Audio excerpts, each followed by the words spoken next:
Assalamualaikum warahmatullahi wabarakatuh. Waalaikumsalam warahmatullahi wabarakatuh. Sebelum mengawali pembahasan kurma atau kuliah Ramadan Islamiyah Kota Madiun, marilah kita mengawali dengan membaca suratul Fatihah. Lihadihin ya wa ala kulli niyatin sholihah liridhoillahi ta'ala wa bi syafaati Rasulillah. Al-Fatihah. A'udzu billahi minasyaitonir rajim. Bismillahirrahmanirrahim. Alhamdulillahi rabbil alamin. Arrahmanir rahim. Maliki yaumiddin. Iyyaka na'budu wa iyyaka nasta'in. Ihdinas siratal mustaqim. Siratal ladzina an'amta 'alaihim ghairil maghdubi 'alaihim waladdallin. Rabbi ighfirli wa liwalidayya wa lil mu'minina amin ya rabbal alamin. Alhamdulillahirabbil alamin. Pada hari ini kita masih diberi kesempatan, kekuatan, kesehatan serta nikmat sehingga bisa melaksanakan ibadah puasa di bulan Ramadan. Tahun berapa anak-anak? 1446 Hijriah, Masehinya 2025 ya. Untuk tema pada hari ini sesi tanya jawab. Nanti ada beberapa pertanyaan yang mungkin dari kalian semua masih menjanggal ya tentang bab agama Islam. Mungkin bab apa? Puasa, bab sholat dan bab wudhu. Nah, itu yang terpenting. Langsung saja dari Mas Habib, monggo. Mau tanya Pak, apa saja amalan sunnah saat berpuasa? Amalan sunnah saat berpuasa. Ketika berpuasa atau di bulan Ramadan ini? Di bulan Ramadan. Banyak sekali. Ketika malam hari, qiyamul lail atau sholat tarawih, dilanjutkan sholat witir. Tidur, dilanjutkan tahajud, sholat sunnah lain sebagainya. Terus sunnah sahur juga sebelum tarhim ya. Terus banyak pokoknya. Ketika siang hari deres Al-Qur'an atau tilawah Al-Qur'an, ngaji Al-Qur'an, membaca Al-Qur'an itu juga amalan sunnah banyak. Sedekah, sedekah, bantu orang, tidur sunnah. Tapi kalau tidur itu perlu dipahami, tidur yang dikatakan sunnah dalam puasa itu adalah tidur ketika kita kecapean belajar atau kecapean bekerja, terus istirahat ketiduran. Nah itu yang dinamakan sunnah dalam berpuasa. Oke, ada lagi? Iya. Yo, lanjut Mas ya. Apakah menelan ludah membatalkan puasa, Pak? Menelan ludah apakah membatalkan puasa? Ya.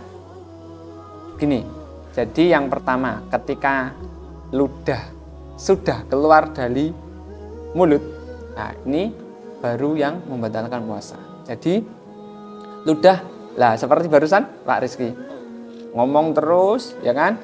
Terus ludahnya kan berkumpul di mulut. Lah ini masih di dalam mulut, ini tidak apa-apa ditelan. Contohnya gini, lah ini tidak membatalkan puasa.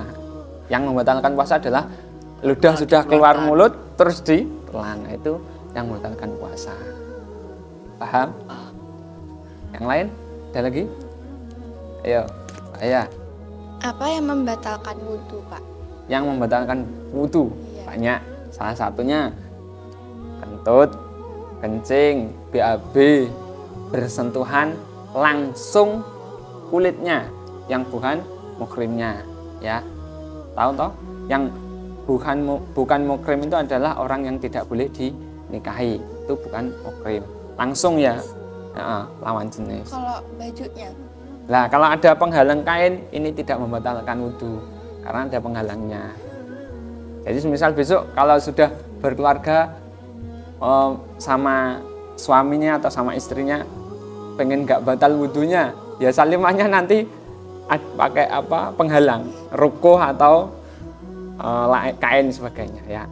Jadi kalau bersentuhan langsung itu batal, tapi kalau ada penghalang kain tidak membatalkan. Berarti suami istri juga batal gitu ya, Pak? Iya, suami istri batal. Tapi kalau ke mertua itu yang tidak batal.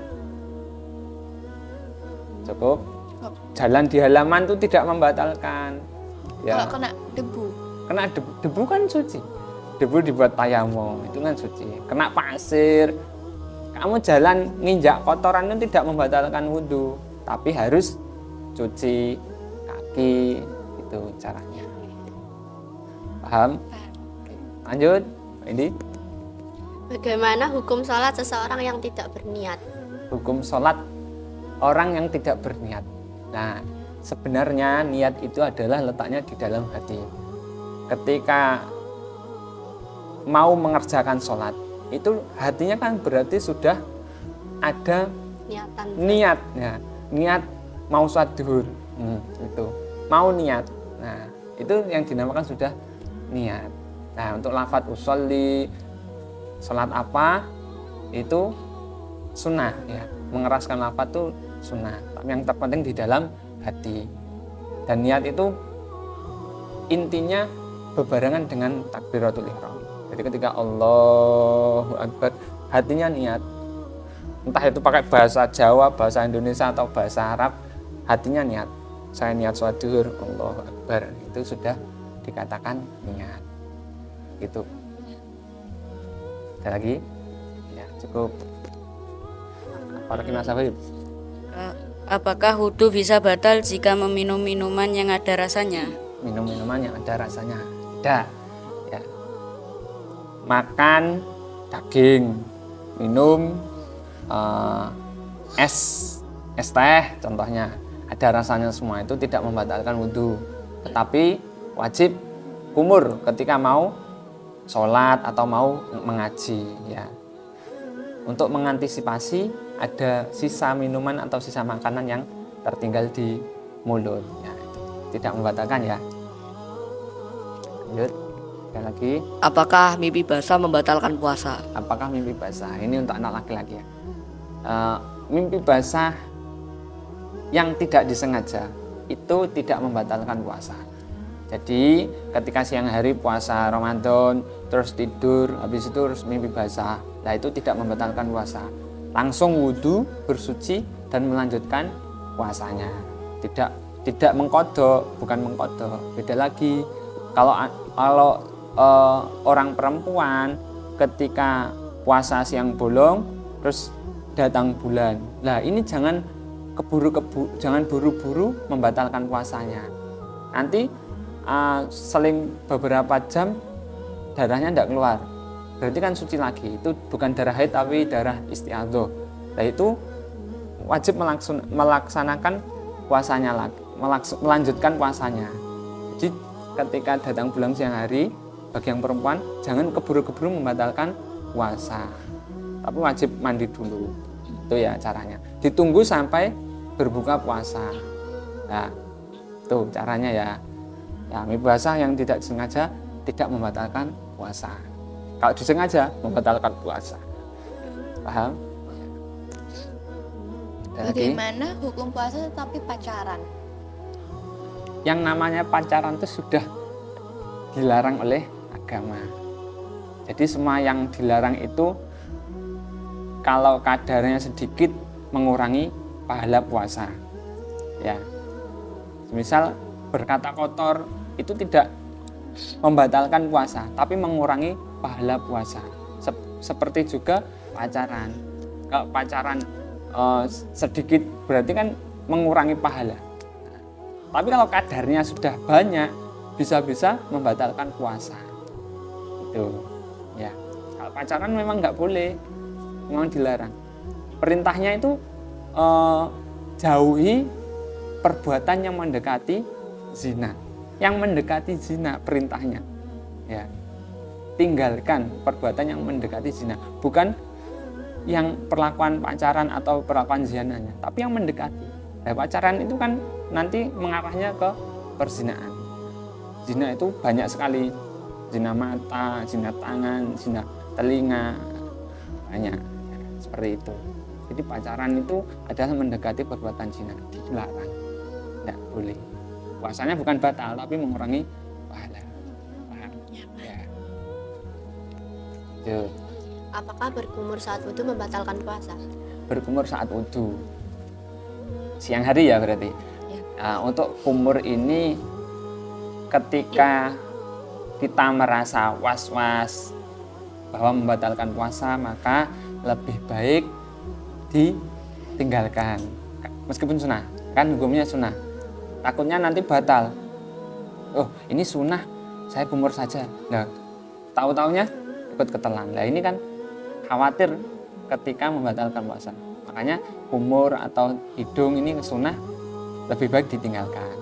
Kalau tidak takut membatalkan puasa, ya monggo puasa.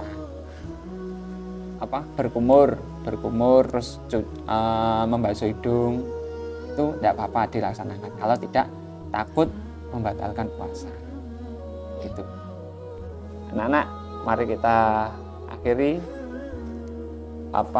perjumpaan kita, pembahasan kita pada hari ini. Semoga mendapatkan ilmu yang bermanfaat dan barokah, dan diterima amal ibadah kita di bulan Ramadan ini. Amin amin ya rabbal alamin. Mari kita tutup dengan membaca hamdalah bersama-sama. Alhamdulillahirabbil alamin. Sekian dari Pak Rizky, kurang lebihnya mohon maaf. Wallahul muwaffiq ila aqwamit thoriq. Wassalamualaikum warahmatullahi wabarakatuh.